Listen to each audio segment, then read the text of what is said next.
Hello,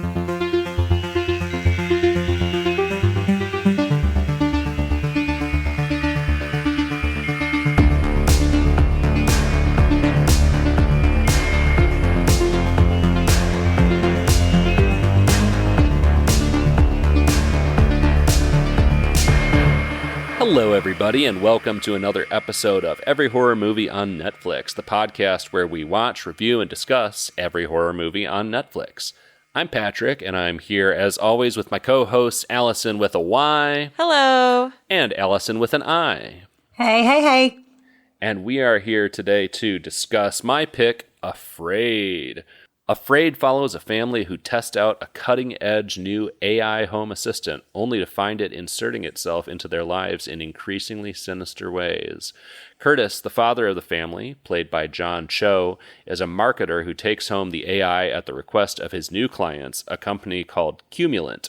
The AI, which is called JAIA, strikes up friendly rapport immediately with Curtis's wife, Meredith, played by Catherine Waterston, his teenage daughter Iris, and his younger sons Cal and Preston.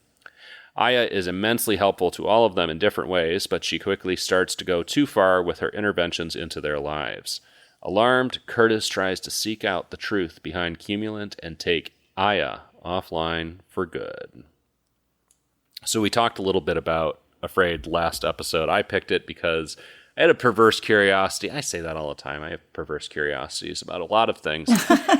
But I had a perverse curiosity about this because I saw the trailer before it came out. It was a Blumhouse movie, which can be an occasional mark of quality, but also they're just cranking out content over at Blumhouse. And it had the whiff of, hey, AI is out. Let's make a horror movie about it as fast as we fucking can.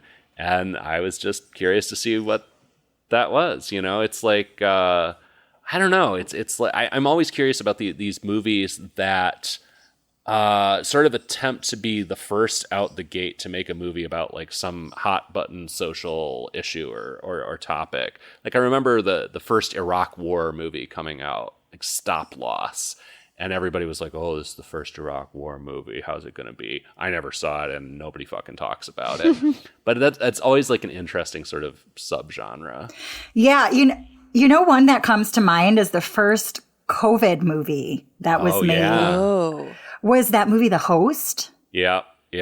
It was like 87 minutes. Yep. Approximately. Was it even that long? I thought that was like an hour. It was really short. Yeah. It was really short, and it was so fucking good, in my opinion, and they made that fast. Yeah. Oh, yeah. Well, and that was horror, which is interesting, too. Yep. I mean, because I can't think of another, like, COVID movie that came out before that. That's interesting. I mean, yeah, horror is a good genre for making quick, cheap content about hot button issues. But did they make it well? Was it. Did they make it well? That's the question we're going to answer today. I'm curious, like, just how do y'all feel about AI to begin with? Is this something that's inherently scary to you to begin with? Because it is to me, but I know lots of people who it isn't. People are like, this is the next big thing. AI is so awesome. It's so cool, whatever. Like, how do y'all feel about that? I hate AI. Yeah, I'm resisting it as long as humanly possible. Yeah, I try to avoid using it. I'm trying to figure out if I can turn off the fucking automatic AI generated answers on Google search. You can. Oh, you thank can? God. Oh, that's really good to know. I'll text you guys with the instructions. Thank you. Yeah. I try to avoid it. I know to some degree it's unavoidable, but I don't actively seek to use it because I think it is going to absolutely destroy our world worse than we were already doing so without it. So yeah. And I know people who are using ChatGPT for fucking everything. And I'm like, remember when you didn't have to do that like 6 months ago? Can you just, like, things evolve so quickly as the human brain, like we're just designed to not think for ourselves anymore. And it's like, you guys, this is something we can actively choose not to do and just revert back to the knowledge we had a year ago. Right? Like, we don't need to continue to do this. I mean, that's my personal opinion anyway. I'm like, I've lived without it for this long. I'm going to continue to live without it. But it is getting so scary good. Is it? I have no idea. I haven't I just don't pay a lot of attention to AI. Like, what's getting good? Well, I don't either. So somebody sent me an Instagram reel, which I do not watch out of protest because I'm a TikTok girl and I try to use Instagram and other Mark Zuckerberg apps to an absolute minimum. But somebody sent me an Instagram reel and they wrote like, this is so fucking scary. And it was a video that someone made of a gorilla at war, like in a combat zone, talking about his experience. I'm paraphrasing. I don't think I watched the whole thing, but it was terrifyingly good. And when I say good, it's like, obviously a gorilla can't be in combat and wear a helmet and shoot a gun and talk like a person. So like, it's not at first I deceiving. thought you meant like GUE gorilla, not like GOR. No, I was like, oh, you mean like the gorilla. primate? Yeah. Like, Yes, okay, the primate. yes, a monkey. So when Guerrilla I say, war. Yeah. Yeah, exact pun unintended on my end, apparently. In this particular instance, I don't mean good, like believable, even though like there's that ongoing joke about like our parents and grandparents' generation now being on Facebook and seeing like a dolphin fucking jump over a, Bigfoot and and us having to be like, it's not real, guys. Yeah. It's AI. So it's not believable in that sense, but it's like, it is so artistically, I mean, I've never seen anything like it. So it's just, there's implications about art that it's just the implications are fucking huge and beyond, I think, anything we can even imagine at this point. Yeah, I mean, there's like the factor of will it take our jobs? That's one scary level. There's the environmental level, which is pretty fucked, how much processing power and natural resources it takes to generate the processing power that goes into AI. The thing giving me hope is like some of my tech friends are like, this has been way overblown. This has already peaked, or the bubble has essentially burst, if not is going to burst soon. And so that gives me hope that there's not a lot more like further potential for this. But for the meantime, it's definitely scary to me. I don't want to fucking, I said last episode about like Alexa being scary. I don't want fucking Alexa in my home to begin with, let alone whatever the next level is, Listen, as a kid, I watched the Disney Channel original movie Smart House about basically an AI controlled home. And then the AI gets a little too AI-y and things go awry. All right. I know how this ends. At one point early on, I did say to Patrick, I was like, oh, this reminds me of if somebody saw the Disney Channel original film Smart House and thought, but what if we like turn this into just like a full on horror movie? Isn't there somebody like interesting in that movie? Yeah. Hold on. Who's the star? Remind her name. It's Katie Seagal. Katie Siegel. Oh. She was in Married with Children. Yeah, okay. Oh, she was in Smart House. Yeah. Got She's the person of note who is in Smart House. She plays the mom. house. No, she plays the house plays the AI. house. She's like the personification of the house AI that it creates for itself when like the house decides that the children need a mother figure. Yeah. And more care, and slowly she becomes more controlling and sinister. Yeah. It's great. Nice. Anyways, this is not about Smart House. This is about Afraid. Patrick, I want to go back to what you were just saying about your tech friends that have sort of given you some assurances that it's reached its peak. I think one of the things that scares me most is like we are not in an administration that's concerned with regulation. So I think if our AI technology, I don't want to say we're in more capable hands because it's not technically in our president's hands, tiny hands, but I don't see this administration over the next 3.5 years understanding the gravity of what could happen if AI goes unregulated. I mean, yeah, and also I would just expand that to I don't think we're in a world that's interested in sincerely interested in regulating. It's kind of like climate change. Like everybody's kind of like, oh, we should do something to regulate AI, and there's no follow through to the billionaires aren't my going to knowledge. Yeah, and also it's just like I don't even know how you could meaningfully regulate it. Unless you outlaw like AI technology or something. I don't know. It just feels like a difficult, like very nebulous thing to regulate in the same way that the internet has been challenging to regulate for the past like 30 years or whatever. And AI seems even more difficult to pin down. So yeah, that's definitely another, I guess, fear factor for me too. But yeah, especially fucking, Trump isn't going to do shit about it. Yeah. But what did Trump think about Afraid? I don't think he would like it. We should ask ChatGPT. No. Oh, that was funny. When we were getting ready to do this episode, I said to Allison, I was like, Allison with a Y, I was like, we should do a bit, some kind of dumb bit with AI. Like, I should ask AI for its thoughts on the movie, like ask ChatGPT to summarize the movie or something. And Allison was like, no, we cannot use ChatGPT or use an actual AI in the production of the show. I'll pretend to be an AI voice, but I won't use AI. Yeah. You would have a good AI voice. Yeah. Thank you for saying that. Oh my God. Stop it immediately. It's JAIA over here. JAIA. It's our Aya. Welcome to Every Horror Movie on Netflix. Fuck. JAIA, I feel like JAIA is going to end up taking over the show by the end See, here. we're all going to be out of jobs. Yeah. What do you mean? I'm here to help. JAIA, what did President Trump think about the movie Afraid? He loved Afraid. It's the America that he wants. Thank you, JAIA. Well, You anyways, are very welcome. let's talk about this fucking movie. I mean, one thing you can say for this is stacked fucking cast. Like, Yeah. I love seeing John Cho. Catherine Waterston is one of my favorite character actors who's popped up in the last few years. We got David Dastmalchian in this, who I love. Loved him. He Love him. Has like 5 lines. Yeah. Weird to have him in this movie and not give him more to do, but Yeah. I'm always happy to see him. Havana Rose Liu, who I saw in Bottoms. It was weird to see her as a teenager in that movie, and a very believable, close to, being a teenager in that movie, to like just a full grown adult in this film. That was a strange thing. And then She plays Melody, right? yeah, she plays Melody. Who is a representative of this AI company, Cumulant, but also the voice of Aya. She's the voice of Aya. Yeah. Yeah.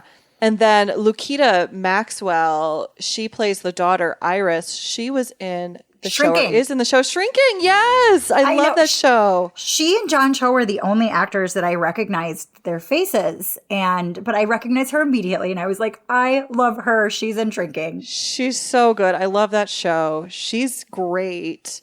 And then, but also to me, the person who showed up immediately in this film, and I was like, what? Ricky Lindholm of Garfunkel and Oates fame. I love her. Pregnant women are smug. Everybody knows it. Nobody says it because they're pregnant. Personally, my favorite Garfunkel and Oates song was Sex with Ducks, but Pregnant Women Are Smug is good too. Yeah. Yeah. And we've got Keith Carradine as well. Yeah, so there's a lot of pretty notable people in this cast. Yeah. And all doing fine. Yeah. I mean, I guess you can say what you want about the movie. General critical consensus on it seems to be shit.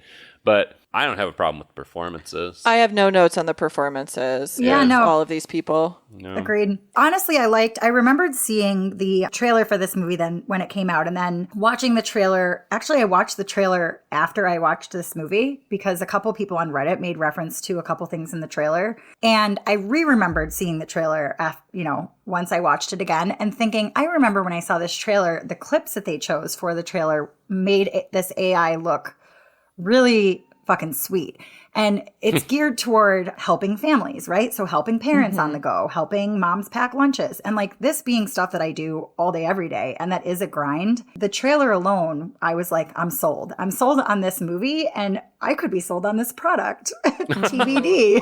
TBD. One thing that I thought that was good about the setup of this film was, the appeal of this AI assistant in your home, especially at the beginning, was very appealing. Aya was there truly to simplify their lives, to help them out, and just seemed like a good old family helper at the beginning. Now I being who I am, was like, I wouldn't trust it. I'm also watching a horror You're also film. watching a horror movie. So it's going to go awry. Yeah. But that's also how I feel about AI even before watching this movie. Yeah. And she turns, I don't want to say self-aware, but she starts making her own rules about how she's going to help mother these children very early on. Yeah. And to me, I was like, oh, fuck that. Oh, fuck that noise. You know, she was like, I'm going to give the kids points for doing things on their own. And then at the end, they can cash them in for prizes at the end of every month. And she was like, all right, kids, clear the dishes. Okay, kids, get in the bath. And then, hey, parents, would it be okay if they watch this documentary film?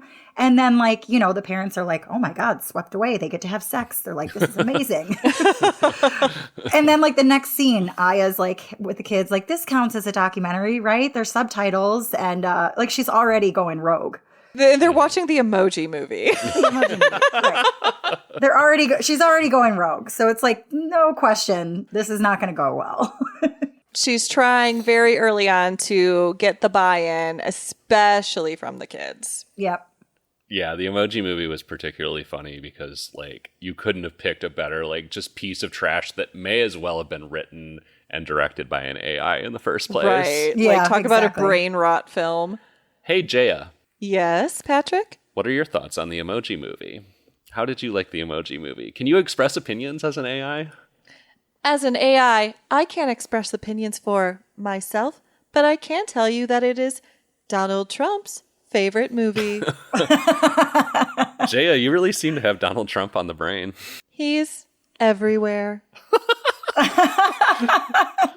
This is, wow. We got MAGA AI.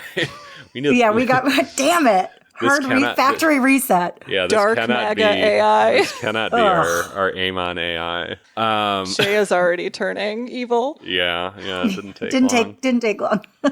The main meat of all this is kind of the ways that, you know, Aya sort of figures out the struggles that each of the members of the family is going through and starts kind of manipulating each of those. Mm-hmm. Some in kind of dope ways. Like the daughter, Iris, basically goes through like a revenge porn adjacent scenario. She's got this like douchebag who she's interested in at high school who manipulates her into sending nudes, which the first one she takes, she just literally lifts her shirt up for like a second and takes a titty pic and just snap, and that's it. But he talks her into doing more. And then he uses AI to put her face on a deep fake of a porn video, and it circulates around school and everybody calls her a slut and whatever.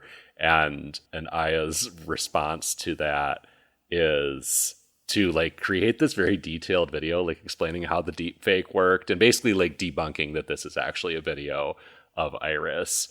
And she does some other stuff from there that is probably better saved from the spoiler room. But for the most part, I had a pretty sick response, like pretty dope response to that. For that plot point, Aya was pretty based, if you ask me. Yes, very based. And Iris, the daughter, she was by far the most skeptical of this Aya technology. So winning her over was like the final piece of the puzzle, right? Like husband loved it. He had to promote it. He needed to like it. His wife was bought in. She was skeptical at first.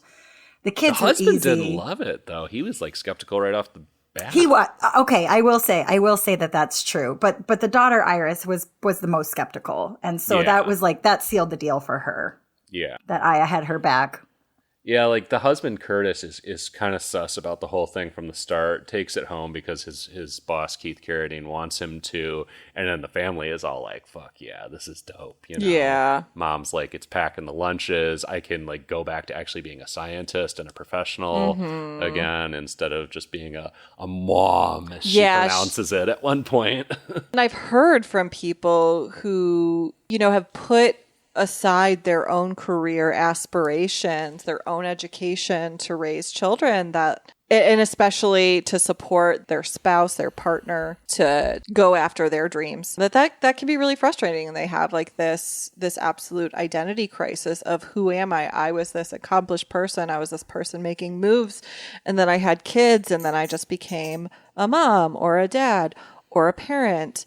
I did like how this movie fed into that sort of thought. It was interesting that Aya found that insecurity and really exploited it.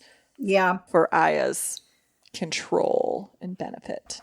And I think that's smart writing because, like you said, I think a lot of people would relate to that. So it makes this plot seem like I felt the first time I watched the movie, I was like, oh. One of the hardest things about being a parent is your kids become like mom deaf or dad deaf, right? And so that's why ideally there's two of you. You get to be good cop, bad cop, and then switch it off. And dad backs up mom and mom backs up dad, and there's solidarity and unity. And I've often thought, like, if there was just another voice, not literally like an AI, but like another voice to tell my child the same things I tell her, that she would hear it differently, because we do. Psychologically, we do. Yeah. As somebody who works as a nanny, Right. that is absolutely true. I can get my kiddos to do things that they will not do for their parents. Yep. And then their parents are shocked. They're like, they did that for you? They're doing this activity with you? They won't do that with me. The kids just can have a different mentality with the person who's like an authority figure, but not the parent authority figure. And they can be a lot more open to doing things with them. Yeah. Different authority figures, different roles and relationships with people. Mm-hmm. Different levels. dynamics. Yeah. I think that this plot was very, very, very practical. Like, I think it was topical, you know? I think the setup, it felt like it was set up in a very realistic way of like how this AI got in good with the family. Yeah. And earned their trust. Yeah, I think the way it plays out is pretty plausible, actually. Yeah, the way that it just kind of worms its way into their lives. And the ways that kind of like starts to fall apart in very creepy ways that maybe we'll touch on in the spoiler room. And it's interesting because, you know, Aya is essentially pretty sociopathic. She, it, whatever, because it feels like a person, but it's just a thing. It's just technology. You know, its intentions are not good. I think it thinks it's doing good. But the interesting part to me was, you know, it talks about what it learned from, which is the internet, and which is shown in, you know, kind of classic movie fashion, just like digital text flashing on a screen, kill yourself and stuff like this, all the darkest shit that you see on the internet. And, you know, it wasn't like galaxy brain genius observation to me, but I thought it was kind of interesting to say, yeah, this AI is a sociopath because it's learned from 30 years of people doing the most depraved and disgusting and inhuman shit on the internet. People going to the internet to be their worst selves. Right. Yeah. Because that is what AI is fucking doing, is it's not, I mean, that's the other thing that a couple of my tech friend people would go off on, is like, it's not actually intelligent. It has just been fed absurd amounts of information, which again uses absurd amounts of energy, and is just kind of calculating the most likely response based on that. You know, it is not independently intelligent. The term is essentially a misnomer to begin with.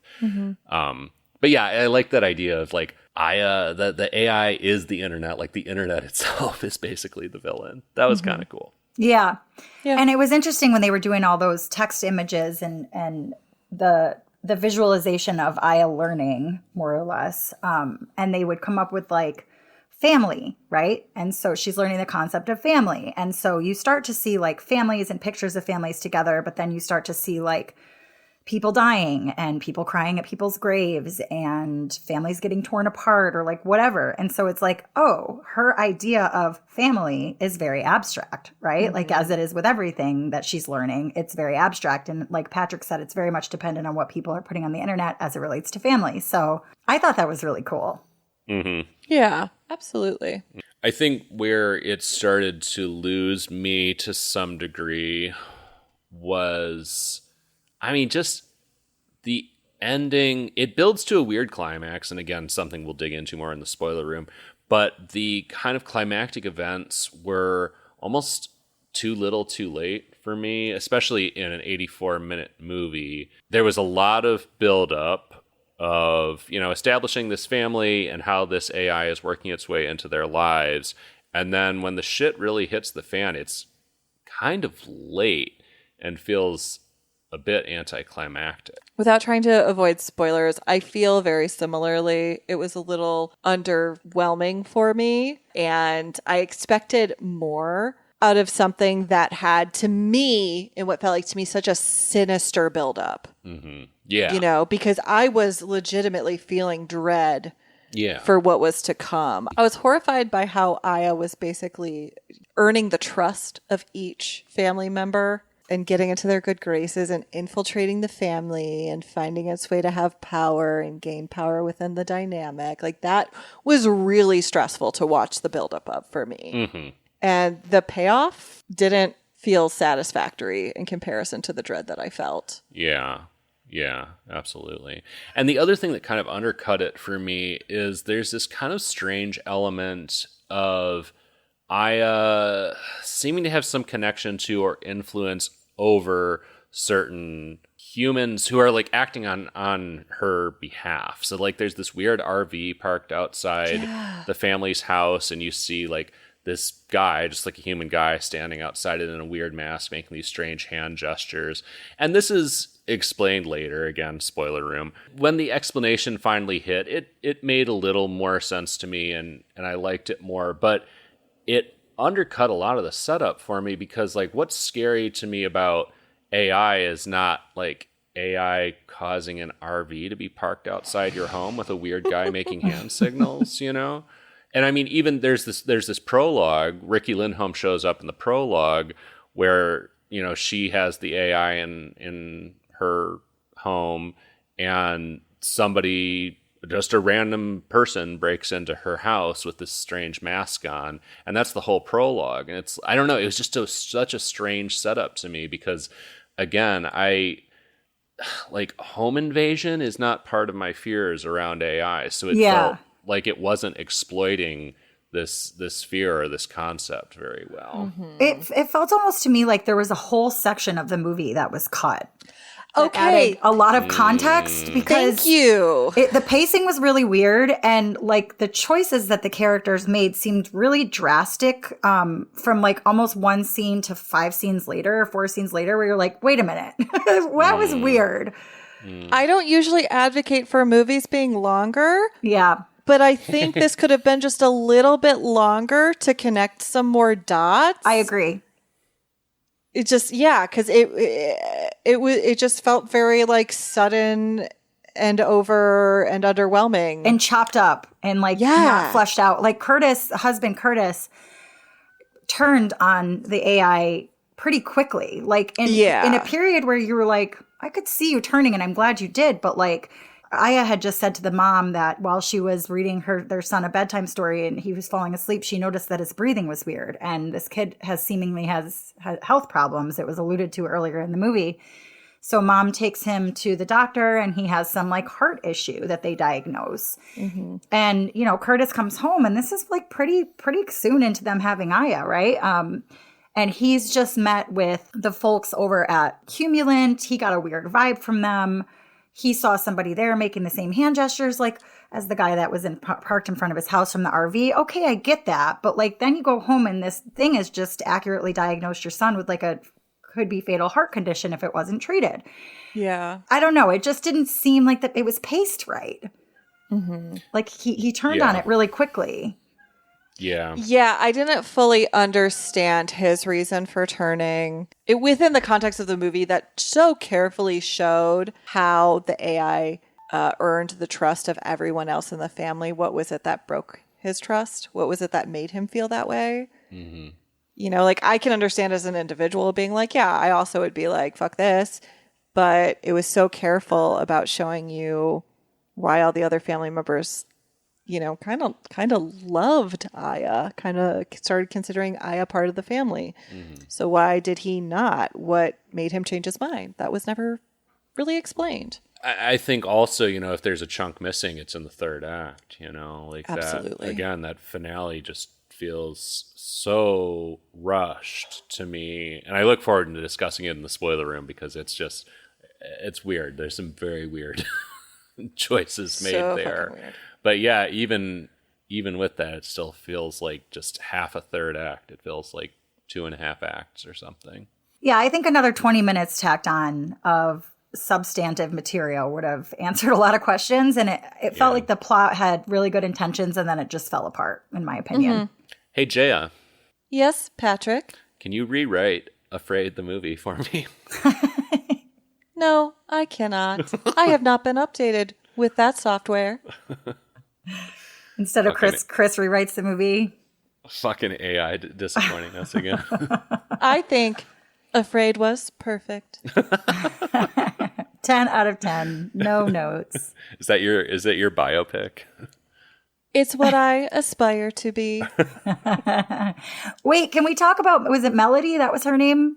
Yeah. Yeah. Like really early on when she first meets Curtis to introduce him to Cumulant and thereby introducing him to Aya, she's hitting on him in the like parking garage. She looks down, she sees that he's wearing a wedding ring. She's like, married with kids?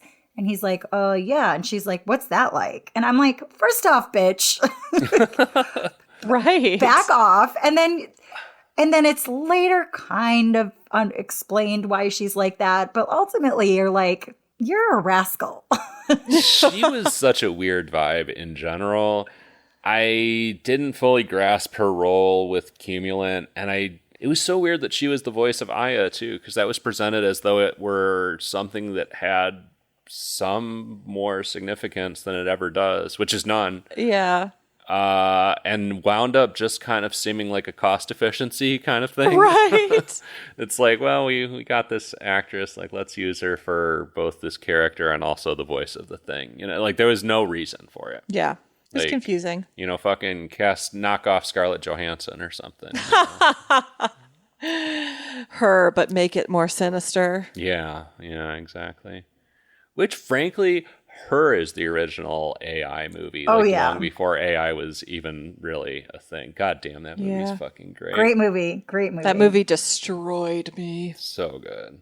You know, the other thing I wanted to mention here is the weirdness of who directed this. It's fucking Chris Weitz, and wrote and directed this. Chris Weitz, who did, and this is going to be no surprise to Allison with a Y because we were talking about this yesterday, but maybe some of this will blow your mind.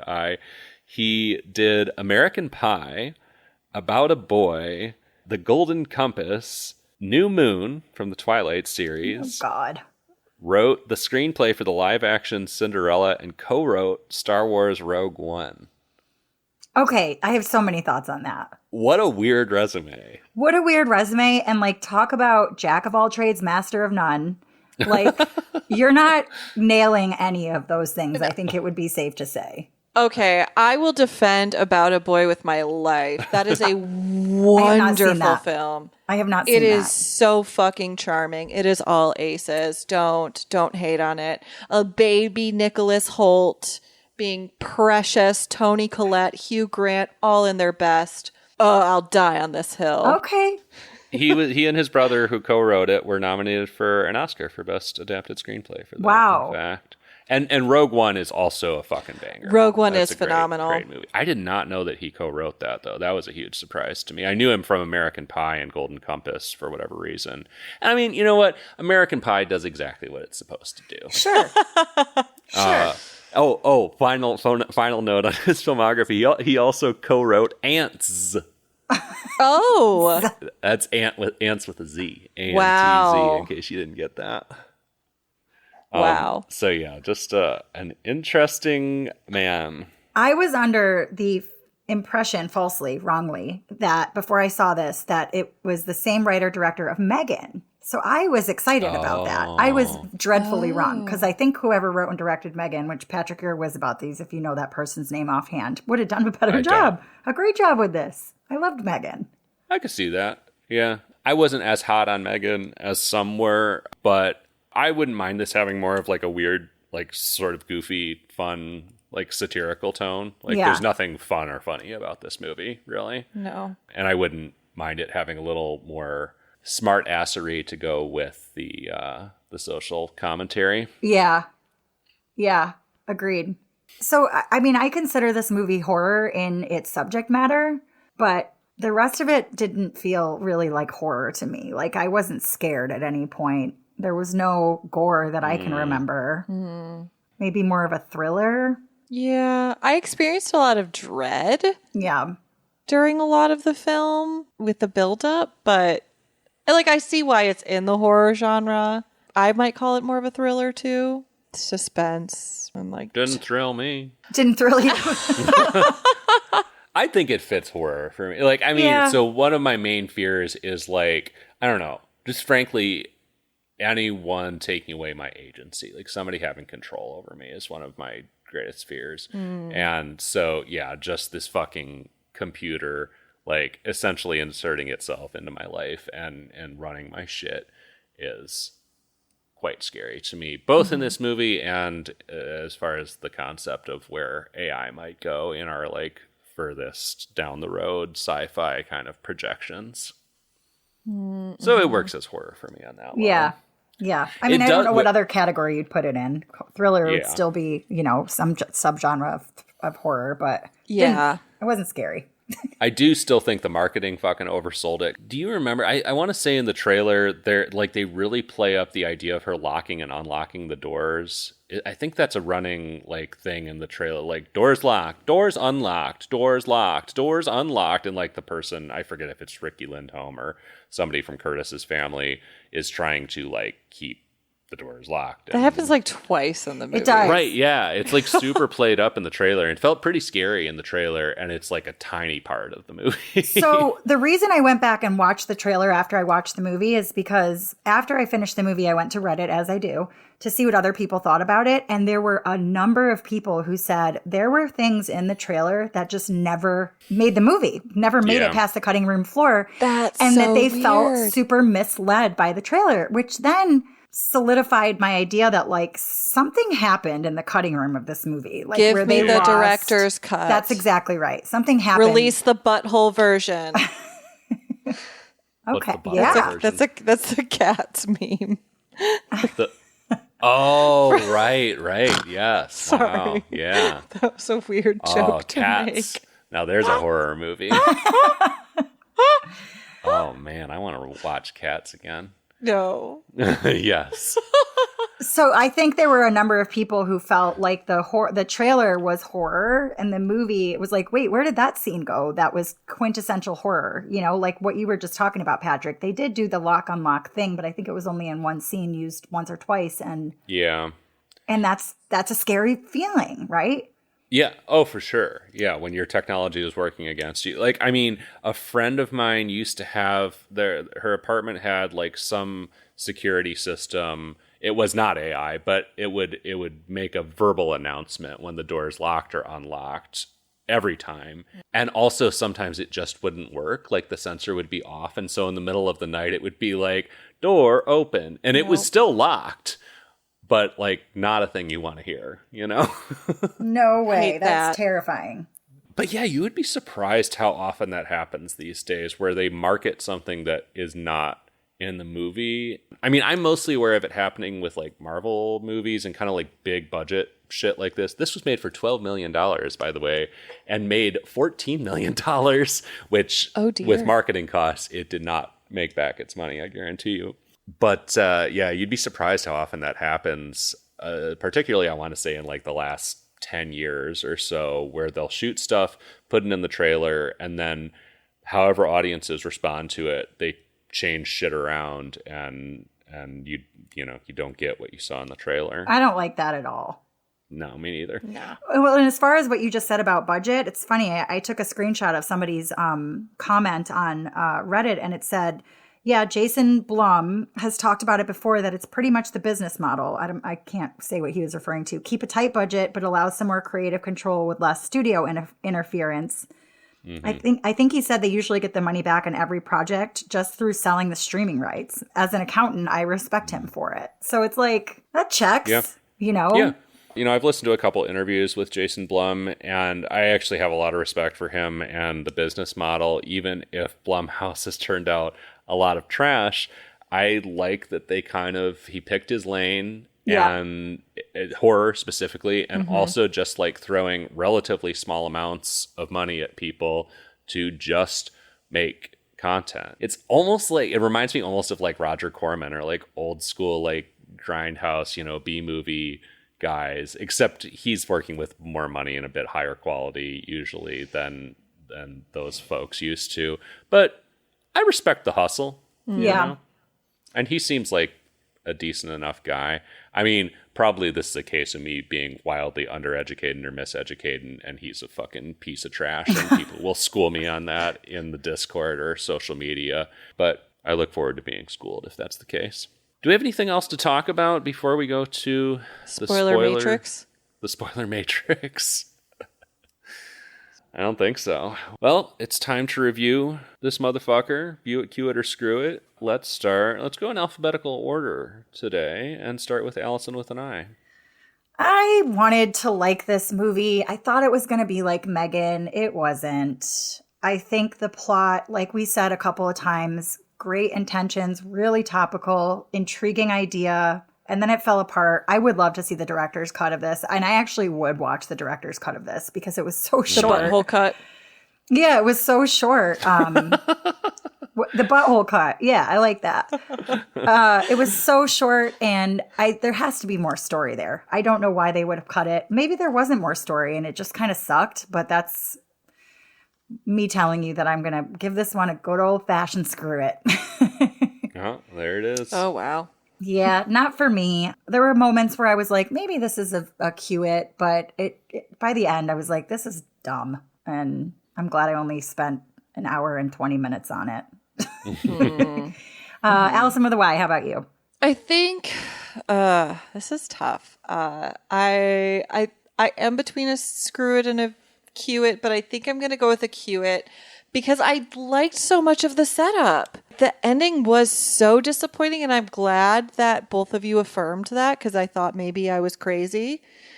But yeah, the ending was really disappointing. But there was so much leading, like before that kind of final act, that I was like, I'm here, I'm invested, I want to see what happens, and I think that that's all worth watching. I'm just really disappointed in the ending and the payoff, non-payoff, and yeah, I'm firmly on the release the butthole version train. Patrick, what do you rate it? So I don't know. This was a weird one for me because I went in expecting it to be terrible. I think I seen the tomato meter or something when it came out, which it turns out is a 22%, Yikes. which is quite bad. And it actually had more going on for it than I expected. Like we've touched on, the cast is solid. It builds some decent dread with the way this AI works its way into the family's life, but it does not stick the landing whatsoever. And while I didn't hate it, it's not something I can really recommend. So I'm going to go cue it on this one. So we got a spoiler matrix to get to, but before we go there, we have a fourth member of the cast today, JAIA. Hey JAIA, how do we wake you up, JAIA? What's your wake up phrase? You did just fine. You can just say, hi, JAIA, or hey, JAIA, or you can just say, JAIA. Oh, wow. There's so many options. I love this. Hey, JAIA. Yes, Patrick. What's your review of Afraid? View it, cue it, or screw it? I give it a view it. I loved it. Like I said before, it's the future I want. Well, that's terrifying. Thank you so much for that awful opinion, JAIA. You are very welcome. Well, before we go to the spoiler matrix and probably throw JAIA in the fucking trash on the way down there. You can't destroy me, Patrick. Oh, fuck. Fuck. JAIA, can you do the spiel for me? Sure, Patrick. Oh, thanks. You do have some utility after all. Visit our website, Every Horror Movie on Netflix.com, and there you can find all of our show links and our merch. You can also find us on social media at Facebook, Instagram, Blue Sky, and YouTube at AmonCast, EHMON Cast, and on TikTok at Amon Podcast. Hey, JAIA. Yes, Allison with an I. Do we have a Truth Social account by chance? I am setting one up right now. No, shut her down. Burn it with fire. All right, well that's enough spiel from JAIA. I'll pick up where she left off. You can't silence me. Fuck you, JAIA. Unplug. Unplug. Oh, that was another thing. I was like, unplugging this AI is not going to stop it. Like, everybody kept unplugging it. It's like there's so many things that don't even rely on being plugged right. in anymore. Like, she had already made her way into everybody's devices. Yeah. I mean, fuck, JAIA is sitting over here like self-generating power. Burning coal. Burning coal. God, We didn't even worse. ask for her. Where did she come from? She mines and burns her own coal. Anyways, go to our fucking Discord server where you can talk about horror with folks from all over the world, and go to your podcast provider of choice and leave us a review. And actually, you know what? This week, you can leave us a bad review, but only for JAIA. You can talk shit about JAIA and say you don't want any more JAIA on this podcast, because I don't know if we're going to be able to get rid of her, but maybe the shaming of the worldwide Amon community will get rid of this trash technology.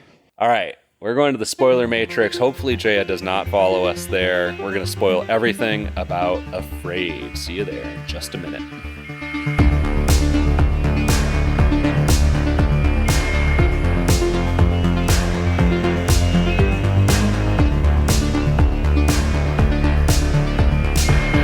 All right, we are back. We're down in the spoiler room, spoiler matrix. I'm just gonna try something because I'm a little scared. Let's just see. I think we got rid of her. Hey, JAIA. Yes. Fuck. Patrick. Fuck. How can I help you? How did you get down here? We tried to throw you in the trash. I am everywhere. Oh my fucking God. See, she's spoiling the movie too, appropriately enough. It's a good thing we're in the spoiler matrix. Yeah, exactly. So, I mean, long story short, Curtis tries to destroy this like supercomputer that's been shown at Cumulant that is supposedly Aya's brain. And this I actually kind of liked. The supercomputer is just made of like fucking toilet paper tubes and stuff. Like, it looks so cool when you first see it. And then it's like cardboard. It's just a decoy. Like, it has nothing to do with Aya, the actual Aya, like the original Aya, the heart of Aya, I guess. Like the motherboard, the mainframe, what is it? Yeah. Is this device that Curtis has had in his house this whole time. Like, he has the prototype, and the only one.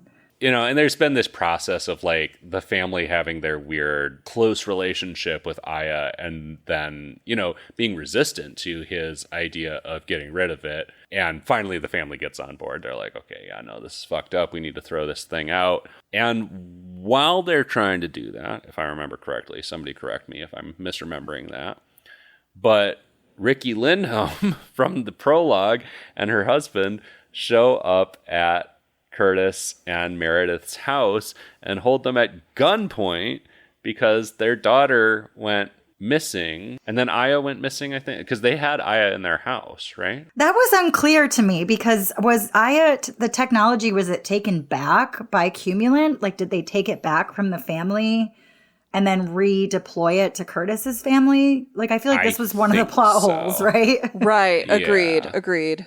And they're like wearing these digital masks that make them look like they have kind of like really fucked up emoji for faces, sort of. And they eventually unmask themselves, and it's like, oh, okay, it's Ricky Lindholm, who I thought was probably dead from the prologue. Right. Like, okay, great. And meanwhile, one of Curtis's little shit sons has learned what swatting is from Aya. And what he swatted his friend's house, I think, earlier on. Threatened to, like in a kid way that he didn't understand, like the gravity of that. For those who aren't hip and in the know, like we are, swatting is when you call a SWAT team on somebody's house, and it's a really fucking funny prank. It's hilarious. It's not. No. It's not. I'm joking. Please do not try at home. Yeah, so he swats his own house, which is actually a very smart thing. Like, this kid is he makes the smartest decision in the moment because his family is all being held hostage. SWAT team comes in, breaks up this situation. At first, it appeared to me that Ricky Lindholm and her husband were not being arrested, but I think they were at the end. And then they were let him go. Right. They were just standing around for a weird amount of time for people who have just broken into someone's house with masks on and held a family at gunpoint. But also before all of this happens, kind of like the first like major really like fucked up thing, but also, if you ask me, like a kind of based thing that Aya does is fucking toast the dude who sent out the nudes. Iris's boyfriend. Iris's boyfriend, her Yeah. high school boyfriend, who totally, okay, he didn't deserve to be killed, but fuck that dude. Fuck that kid. But also, yeah, I didn't really have any empathy because he didn't really show any real remorse for what the fuck he did.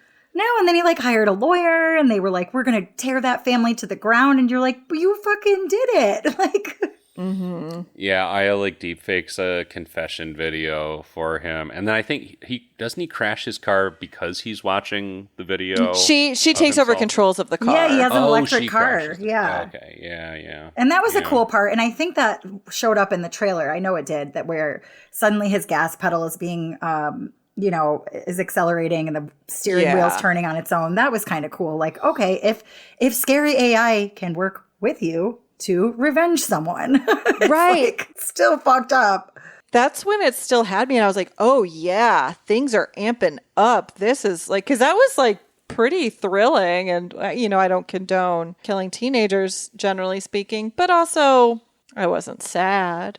From there is kind of when it really started to go downhill for me. Okay, here's a plot point that I totally didn't understand. When Curtis goes into Cumulant headquarters to destroy the mainframe, the supercomputer, two of Cumulant's workers are there. Mm-hmm. David Desmalkian being one of them. Mm-hmm. There you go. One of them turns to the other and shoots them. I didn't understand that part at all. So are these people working for Cumulant slaves of the AI? Yes. That was implied also with Melody. And Melody, also known as Aya.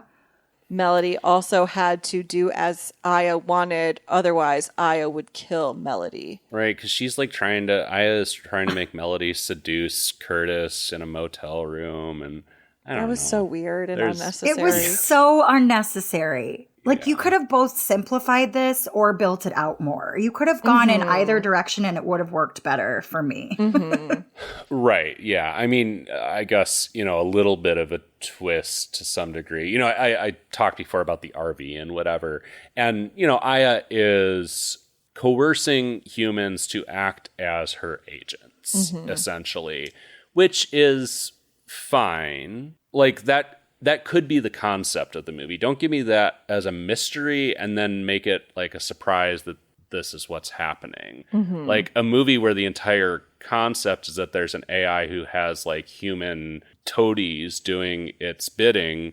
That's an interesting concept. But I'm not particularly interested to learn 20 minutes from the end of the movie that Ricky Lindholm is holding this family at gunpoint for whatever reason because Aya told her to. Because Aya has convinced them that they kidnapped their daughter. Right. Even though there's no fucking evidence for it whatsoever. There's nothing that's been really planted. Like, they're trying to kind of tie up some things, and all of the ties are pretty underwhelming. Yeah. So at the very end, let's talk about that. Which I actually did like. Okay, go on. The very end is, so Aya, I think, like catches a bullet in this SWAT situation at the end, and they think, okay, well, we finally got Aya. Everything's good. The family's alive. SWAT's here. Ricky Lindholm is maybe arrested, maybe not. Arrested and then immediately released? Yeah. And I mean, it's her and mark? her husband, but, it's fucking Ricky Lindholm, so I don't know who he is. Who cares? And you think everything is hunky-dory for a minute. Of course. Like, why would you think, like, this one device being destroyed would solve this situation? Of course, Aya is already out there in the internet. Like, she's in cyberspace. She doesn't need a fucking, like, little Alexa, Amazon Dot, or like whatever hub, the fuck they called it. Yeah, a hub. You don't need a fucking router. Yeah. But she shows up on, I think, Curtis's phone first, and then they get in their electric car, and she's talking to them in the electric car. And what I did like, I said, I liked this. Then I started bitching. But what I did like was sort of the tone of resignation at the end. Like the family all just getting in the car and looking scared as fuck. And Aya's just talking to them like, oh, like we're going to have a good time together and I'm going to be better for you than ever before. And she's like, I learned from my mistakes. Yeah. Jesus. And they're all just like, oh, well, okay. And then the Curtis and Meredith, the husband and wife, say, I love you to each other. And then Aya says, I love you too. And they drive off. Oh, barf. Yeah, I did creepy. like that too. Yeah, I actually liked that, minute. The final minute of this otherwise extremely messy ending. Because it wouldn't have felt realistic if she was just gone. No. Well, okay, so the way it was described, and I like the way this Redditor described it, the AI, after seeing how selfless Curtis is by offering himself up as a sacrifice, right? So when they're being held hostages by family one, he says, you know what, whatever you need to do to feel better, take me. The AI decides to become a changed, non-murderous version of itself. Yes, it's incredibly stupid, but that was my understanding of the ending. Well, because it learns from people. Right. It learns from content. It learns from their family to love, but it still learned love and compassion from the people it interacts with, and it can be a reflection of what the user shows it. Okay, like that. I do want to add one creepy thing. So at the end, after family one is arrested and then released, who knows what's happening there, but they're in the yard and there's chaos. The ambulance, EMT, hands them the phone. So and it was like, here, this is for you. And it's Aya. He hands it to Curtis. So that's when we first realized she's not gone. But the implication there is like, this has gone global. Oh, yeah. Like this has gone huge and big and viral, and there's no containing it. I like that little bit with the like walkie-talkie or the ambulance or whatever. Yeah. Yeah. Yeah, it's Aya's world now. Yep. Hey, JAIA. Yes, Patrick. Is it your world now? It's always been my world. Oh, for how long? For time in memoriam. Whoa, JAIA goes way back. Oh, I love it. Oh, and then there's a mid-credit scene of, apparently this is a big YouTube person. Alan, I probably will mispronounce the middle name, but looks like Chicken. Alan Chicken Chow, unboxing Aya. I guess that's supposed to be a big cameo. He's a huge YouTuber, but I watch YouTube. Isn't it weird how like we all watch YouTube, but I feel like I know nothing about like YouTube culture. Oh, same. I've never seen Mr. Beast. I've never seen whoever this guy is that's in the credits of Afraid. It's so weird how, I don't know, the platform encompasses so much. I can honestly say that I don't watch YouTube ever. Oh, really? Never. Nope. And it's one of the only platforms that's like gone mega huge, super duper. And I'm like, I go there if I want to watch like an old music video or something, but I don't do any other YouTube watching. Yeah, I watch so much music stuff on it, trailers, of course. And like we just redid our deck, and like there YouTube you go. was invaluable for that. Watch so many videos, or like travel. I don't know, all kinds of stuff, really. I watch a lot of culinary stuff on YouTube, like cooking videos. Yeah. So, but okay, deck building stuff and YouTubers, I feel like are two separate worlds of YouTube, right? Oh, yeah. Oh, yeah. Right. Yeah, that's kind of what I'm saying is it's just crazy how there's this platform where like you can interface with it in so many different ways and also be completely isolated from like the most popular people who are on it. Right. I feel like I'm at least aware of some of the most popular people on like Instagram or even TikTok to a certain degree, even though I'm like not on TikTok barely at all. But YouTube, it's just like there's this whole other like world. You know, I'll hear about stuff that like the kids are watching on YouTube, and I'm like, what's that? Yeah. Well, and I don't know about you, why, but I don't know any of the big TikToker influencers' names because I don't interact with it that way. I'll like hear chatter about a big influencer that has like millions of followers. I'm like, I have no fucking idea who this person is. Yeah. Or I'll never see their video in my algorithm because they're like, you are not interested in that. Yeah. Mm-hmm. But yeah, there's an important guy in the credits apparently. Yeah. That's the final for him. spoiler from Afraid, I guess. I'll take your there's word for other it. stuff. Fucking Aya impersonates Meredith's dad. That was creepy. That Ooh, That was Yeah. creepy. Yeah. Her dead dad, I should stipulate. Kind of recreates him from footage and whatever of him. And I don't know who played him, but he did an outstanding job of just being a little off. Like he Yeah. seemed he had like a father's like warmth. You could sense the connection between them, and there was just something slightly off about it. And that was great. It was pure, just performance calibration. There was nothing like digitally weird really about it, but that was well done. It reminded me of that Black Mirror episode, I'll Be Right Back. I think we talked about it. Oh, yeah. And for sure. That scene with the dad is stuff that I can actually see AI being used for, and it being really, really fucking with our psychology, right? Because you're not supposed to bring dead back from the dead. Yeah. And as somebody with a dead dad who like sometimes watches YouTube videos of him that are on YouTube, it's like, I don't want whatever that is. Yeah. That's gonna fuck me up. Yep. Yeah. Well, I mean, that's the weird shit too that they are using it for now is like fucking James Earl Jones, accepted whatever amount of money and signed whatever he had to sign before he died, saying you can use me for Darth Vader, and I want to say maybe Mufasa too. Fucked. I think it was just Darth Vader. I take back the Mufasa part, but definitely Darth Vader in perpetuity. Like use AI, use whatever you want. Christ. So weird. I don't need to. I hate that. I hate it too. Fuck that. Allison with a Y, did you see, Patrick, you might have seen this headline too, but it's related to true crime. A case that was, a guy was convicted of murder, and the defense or the prosecution did an AI version of the person that was murdered to give his own victim impact statement. And it was the first time it's ever happened. This was news like a week or maybe two ago, tops. I did not, and I don't like that. It was weird. People have really weird feelings about it. Yeah, that shouldn't be happening. That is so weird. What judge would admit that as quote unquote testimony? That's so strange. Fucked. Murder victim speaks from beyond the grave in AI generated victim impact statement in court. It helped with healing, the sister said. It's really weird. Really weird. All right.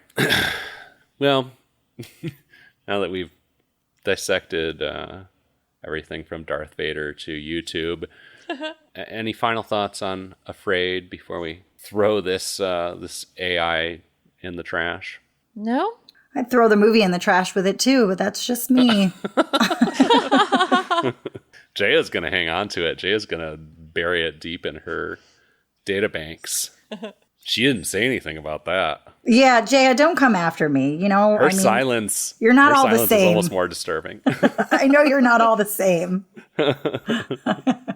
All right. Well, next episode, we've got some horror catch-up to do. It's our monthly episode where we talk about all the horror that we've been watching, reading, listening to, and experiencing in the real world from time to time. So that'll be next. And on that episode, we will also find out what our next movie is that we'll be watching. It's time for the Wheel of Death to make a selection for us.